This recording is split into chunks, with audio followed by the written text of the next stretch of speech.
You're watching TAG TV.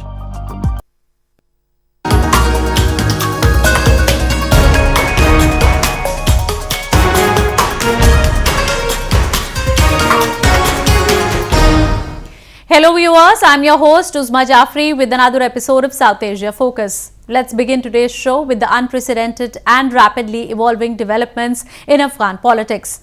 Only days after peace negotiations between the United States and the Taliban in Qatar ended with signs of progress towards the withdrawal of thousands of foreign troops from Afghanistan, the insurgents, representatives and influential leaders of Afghanistan met in Russian capital Moscow to discuss the ways and options to bring sustainable peace in the war-ravaged country.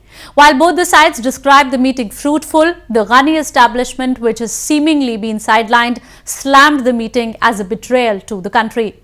A report.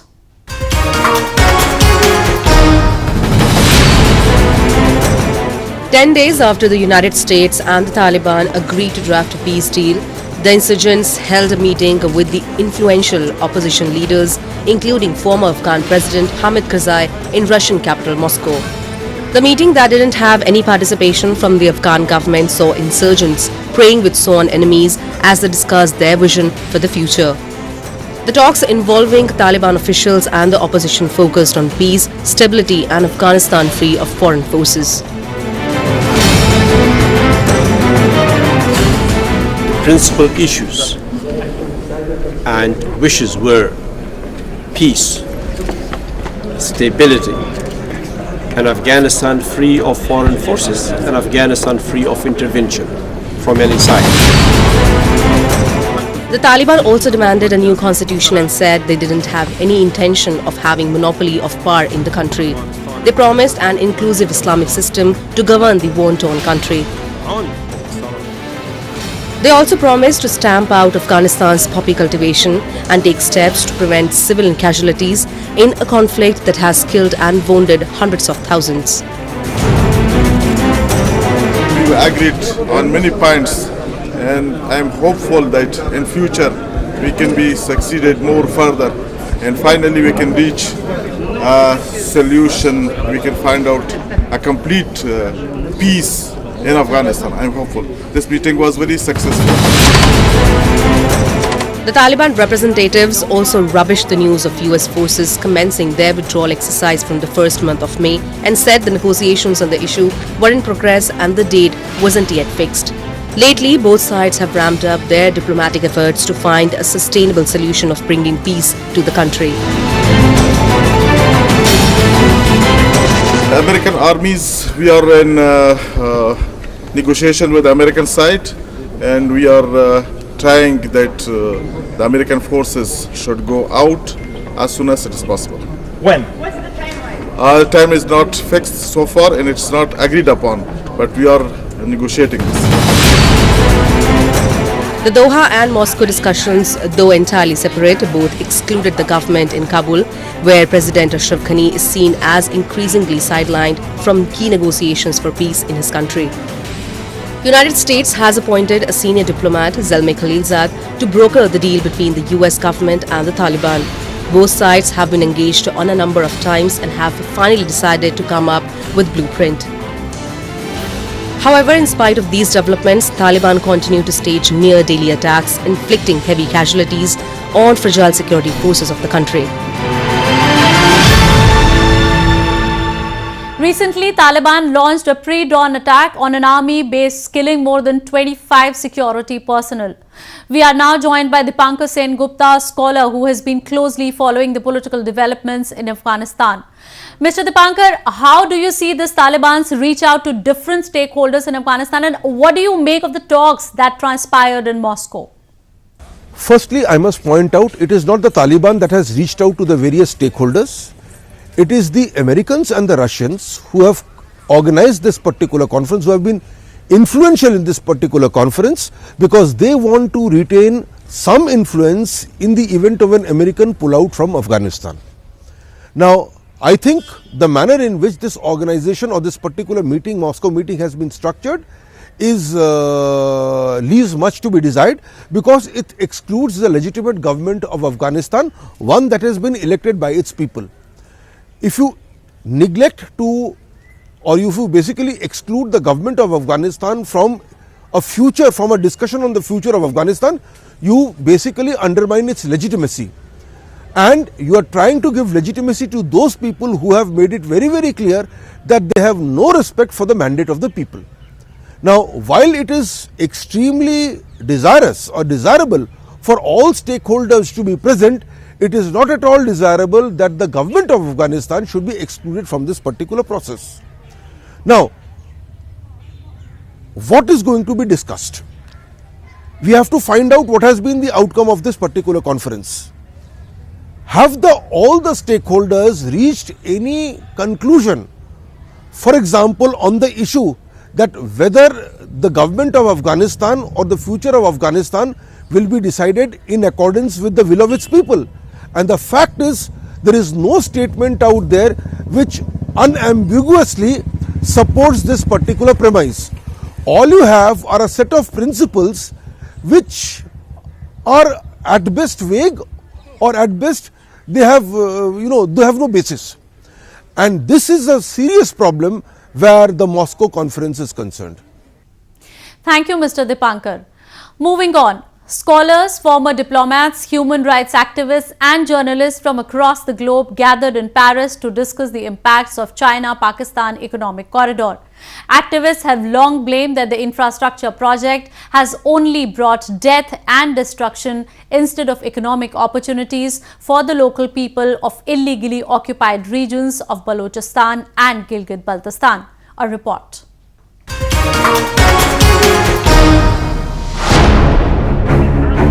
Scholars, former diplomats, human rights activists and journalists from various parts of the world congregated in Paris to discuss the implications of multi-billion-dollar China-Pakistan Economic Corridor, or CPEC, the flagship project of Chinese Belt and Road Initiative.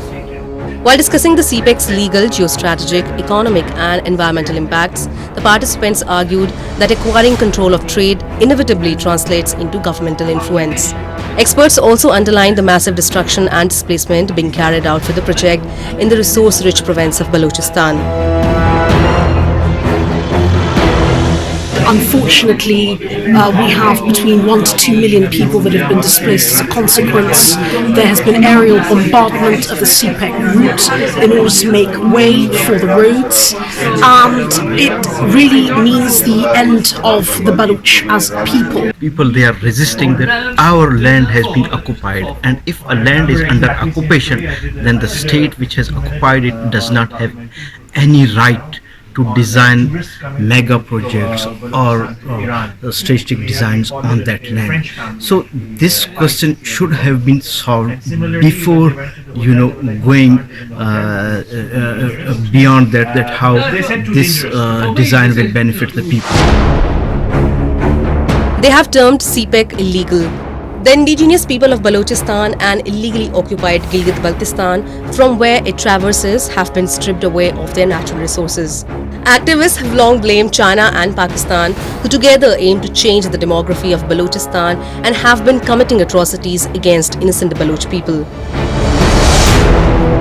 We Baloch people look at CPEC as a try to occupy our land, try to occupy our resources, and try to grab the lands and de-Balochize Balochistan.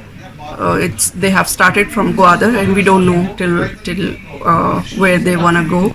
But from Gwadar, you can see the people of Gwadar, they don't have water to drink, they don't have food to have food. They can't go for fishing. They claim the CPEC project has only brought death and destruction for the local people instead of economic opportunities.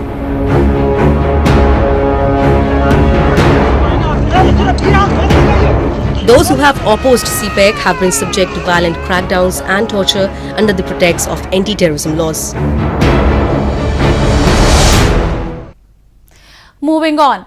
Demonstrations and protests seem to have become a common sight in Gilgit-Baltistan, a territory that has been reeling under Pakistan's illegal occupation for more than 7 decades now.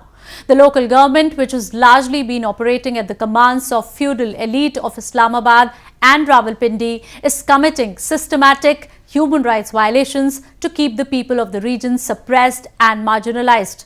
In yet another instance of its barbarity, the administration has denied adequate health care to Babajan, a political prisoner and a heart patient languishing in prison for more than 7 years. His supporters and followers, who have grown furious over these developments, are out on the streets demanding his immediate transfer to a better medical facility elsewhere in Pakistan. They are also demanding the construction of a cardiac hospital in the region. A report.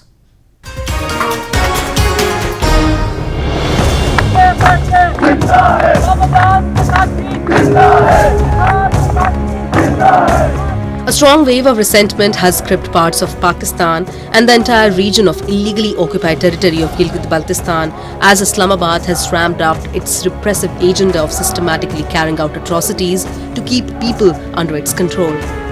Babajan, a political leader who has been incarcerating in jail on trumped-up charges for last 7 years, is being subjected to indirect brutality of Pakistan, under which he has been denied of his fundamental rights of getting medical attention during his stay in prison. Protesters, comprising his followers, friends and relatives, demand his immediate transfer to a better medical facility where he could be treated.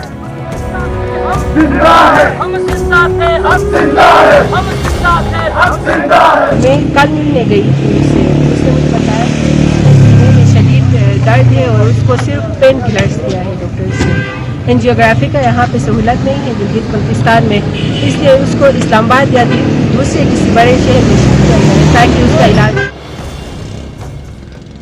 This is not the first time when he has been subjected to state-backed mistreatment, but time and again the government has resorted to different tricks and techniques to deny him basic rights. His review petition against the conviction is pending for hearing in the Supreme Appellate Court of Gilgit for the last 2 years. Although the case is in a court, the Office of the UN Human Rights Council, Parliaments of European Union and Denmark, as well as the Human Rights Commission of Pakistan have expressed their reservation on the basis of which Babajan was convicted. Locals accuse the establishment of exercising high-handedness in order to stifle the reasonable voices. Babajan is one such activist who challenged the then administration, which was essentially working against the people in order to fill the coffers of Islamabad. Babajan का एक letter ने गिलगित बल्तिस्तान में मुकीम सारे activist को, सारे सियासी बंदू को, NGOs को, गवर्नमेंट इदारे को, हेल्थ सेक्टर को बेनकाब करके छोड़ दिया। 25 लाख के आबादी में आज भी हार्ट के लिए कोई डिपार्टमेंट नहीं है, तो पूरे 25 लाख की आबादी का सवाल है, पूरे अवाम का सवाल है, ये सिर्फ बाबाजान का सवाल नहीं है। बाबाजान को हम जानते हैं, बाबाजान का फैन फॉलोइंग है, लेकिन एक गरीब बंदा क्या करेगा, एक गरीब माँ क्या करेगी, एक बच्चा क्या करेगा। तो लिहाजा तो ये गिलगित बल्तिस्तान के लिए एक सोचने वाली बात है कि ये सिर्फ कामरेड बाबाजान का मसला नहीं है, ये पूरे अवाम का मसला है, ये 25 लाख पॉपुलेशन का मसला है। Locals lament that local administration, which acts at the commands of Islamabad, has done nothing for the people of the region.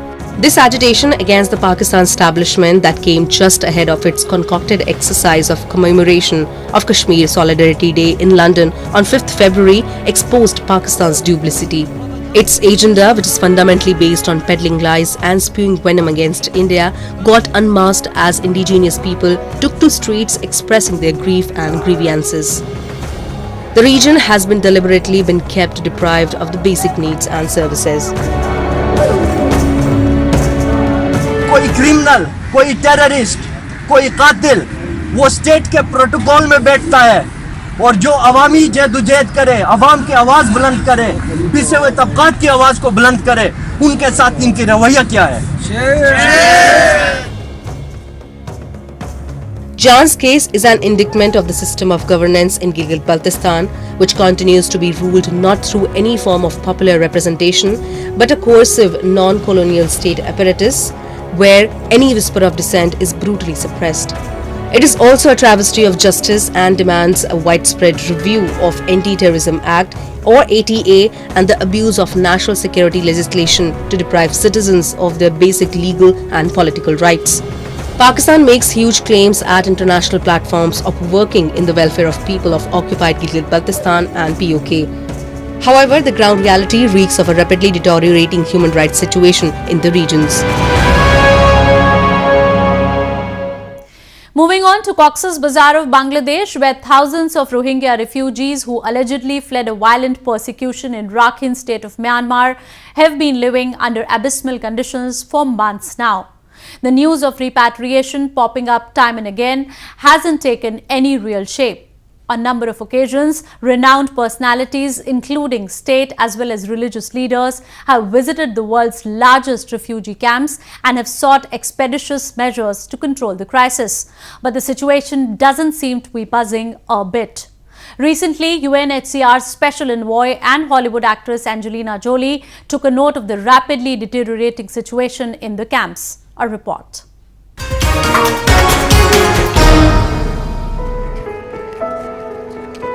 In a bid to put Rohingya refugees plight back in the headlines ahead of a United Nations $920 million refunding appeal, famous Hollywood actress Angelina Jolie and a special envoy to United Nations High Commissioner for Refugee or UNHCR visited the world's largest refugee settlement in Bangladesh.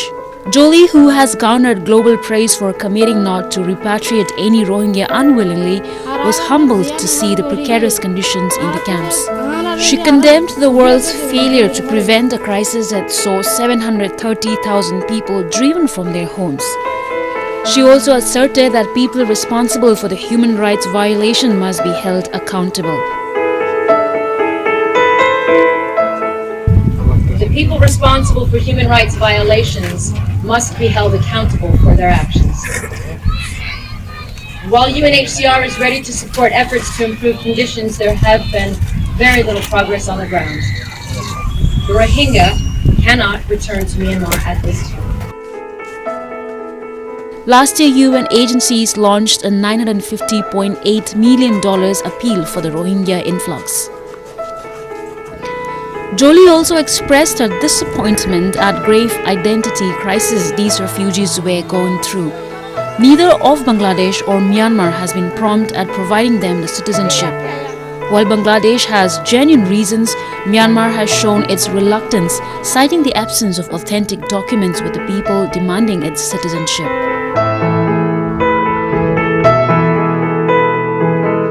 It was deeply upsetting to meet the families who have been known and have only known persecution and statelessness their whole lives, who speak of being treated like cattle. Jolie also expressed her solidarity with the people who have been reeling under a deteriorating situation. She reassured them of better life and opportunity in coming times. Finally, and more importantly, to the Rohingya refugees, I want to say I am humble and proud to stand with you today. You have every right to live in security, to be free to practice your religion, and to coexist with people of other faiths and ethnicities. You have every right not to be stateless. And the way you have been treated shames us all. More than 730,000 Rohingya fled Myanmar 18 months ago in the wake of an army crackdown described as ethnic cleansing by the UN investigators, and they are now living in camps in neighboring Bangladesh with no sign of moving. Moving on to India, where one of the biggest cultural street festivals of the country was held in showbiz capital Mumbai. Popularly known as Kala Ghoda Arts Festival, this multicultural event draws out Mumbaikars from different parts of the city to enjoy art installations, performances, heritage walks and get soaked in all the fun with several activities held at this 9-day fiesta. Have a look.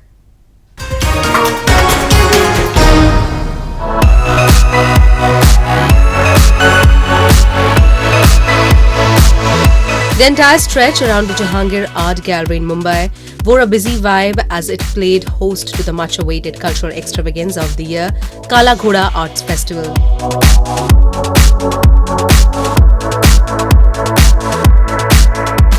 Named after the black equestrian statue of Edward VII that used to stand in the fort area of the city, the event is treat of installations, artworks, craft exhibition, literature, culinary workshops, children's activities and much more.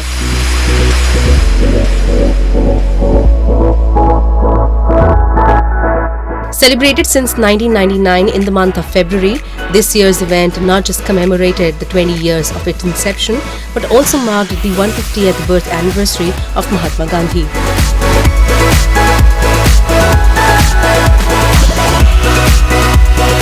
A depiction of Lal Bahadur Shastri's car, the former Prime Minister of India, was the centerpiece of this year's event that drew the attention of several visitors who were seen capturing its beauty in their phones.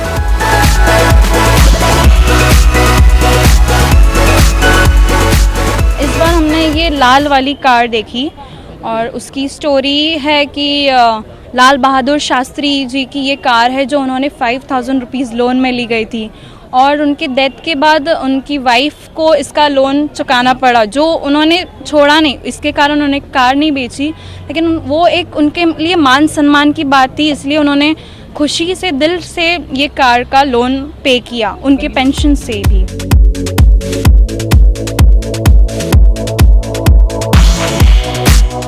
Acting as shoppers' delight were the craft stalls set up during the festival that left people spoiled for choice with offbeat artwork, mugs, posters, bags, books, handicrafts and more by local and regional artists.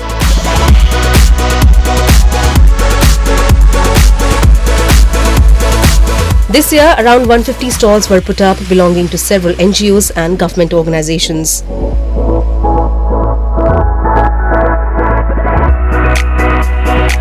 The stalls section provides a platform for lesser-known Indian arts and crafts to shine, and patrons have responded with gusto each year, turning Rampart Row into a buzzing hub for the entire festival.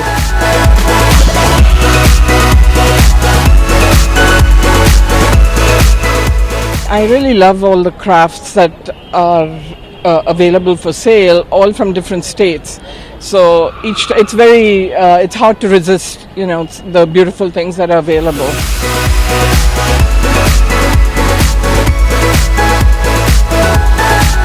Serving as major crowd puller during the event are the innovative visual art installations that are made by the people with creative bent.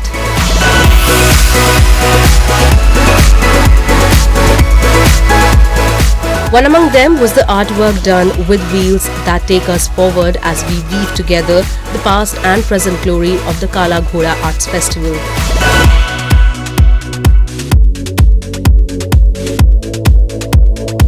Intended to encapsulate the colorful memories of the annual Jamboree was the interactive structure composing of mirrors and glasses.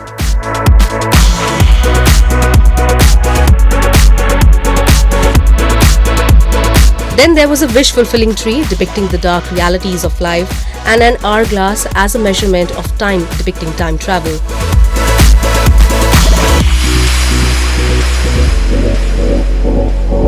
Many such installations like that of a toy bank, which was all about a playful childhood, ensuring a bright future, were kept on display during the event that caught the eye of many visitors who were leaving no chance to grab selfies along with these wonderful arts.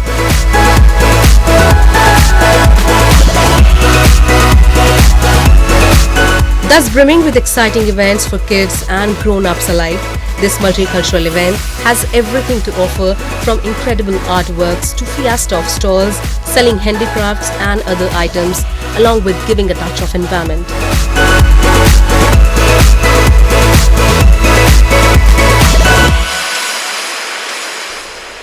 Acting as an attraction point for tourists, the festival draws attention towards development by physically improving the area, restoring buildings and porticos, and improving the amenities. With that, we come to the end of this week's episode. See you next week. Goodbye and take care.